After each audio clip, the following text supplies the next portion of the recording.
Sociologically, matindi Morally, devastating yan.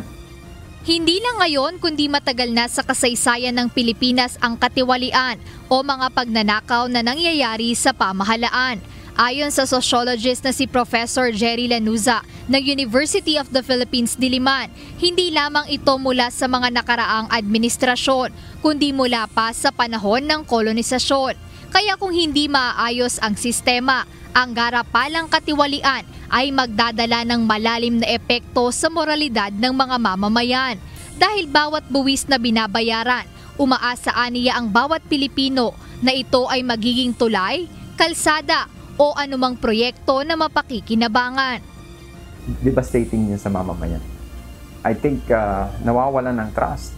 Short of withdrawing their loyalty and allegiance sa government. Sabi ni Recto, 70% ng 980 billion flood control project na waldas. Imagine niyo, 700 billion.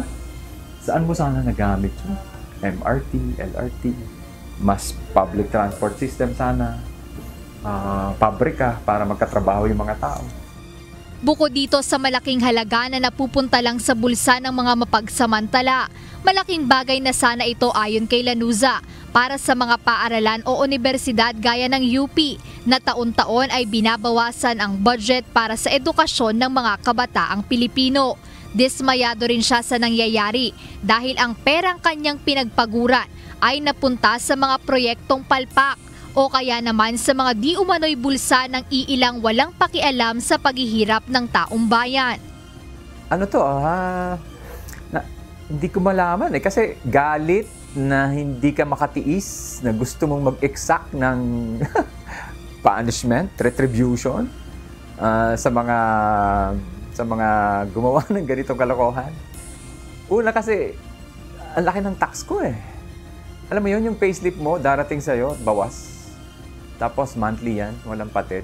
Hindi ka hindi Para naman sa ilang ordinaryong mamamayan, nais nila na hustisya. Kaya dapat managot ang sino mang mapatutunayang sangkot sa mga anomalya sa mga proyekto ng gobyerno.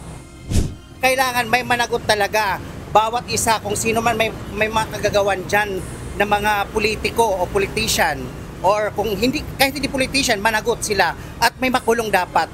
Yung nangyayari ngayon na bilyon-bilyon na nawawalang pera, galing yan sa taxes ng mga mamamayang Pilipino. Ngayon, isa ako dun sa mga Pilipinong nagtatrabaho na dapat lahat ng mga taxes nakikita ng taong bayan kung saan napupunta. We're not suffering because of the baha, we're suffering because of these greedy corrupt politicians. So, yeah, dapat may managot. Di pa naman nagtatrabaho, pero naawa lang po ako sa mga lumalaban ng patas, sa mga nagbabayad ng tax. Ang pangit po kasi, di ba pinaghirapan ng tao tapos nanakawin lang po nila. Samantala, tinawag ni Professor Lanuza na balintuna sa realidad at pawang crocodile tears lang ang pagiging emosyonal ni Pangulong Ferdinand Marcos Jr. habang pinag-uusapan ang mga maanumalyang flood control project sa bansa. Actually, yung naiyak siya, nasasabihin niya na, ramdam ko, yung hirap nyo, mga manggagawa. Iniisip ko sa sarili ko, bakit naranasan mo ba? Kahit isang oras o isang araw sa buhay mo na hindi makauwi, stranded ka, na nahirapan kang sumisid o lumangoy sa baha, never. Not even nung siya ay na-exile sa Hawaii.